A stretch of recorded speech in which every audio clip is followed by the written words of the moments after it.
2 people were killed when dust storms and heavy rains lashed various parts of Delhi-NCR on Monday.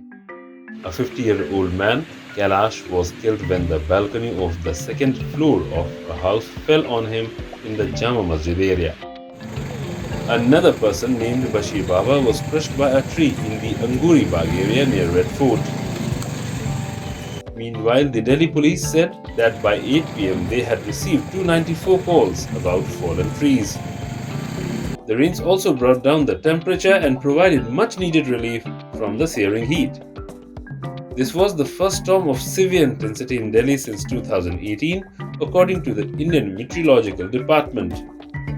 The storm uprooted hundreds of trees, disrupted road and air traffic, and damaged vehicles and buildings, including the iconic Jama Masjid.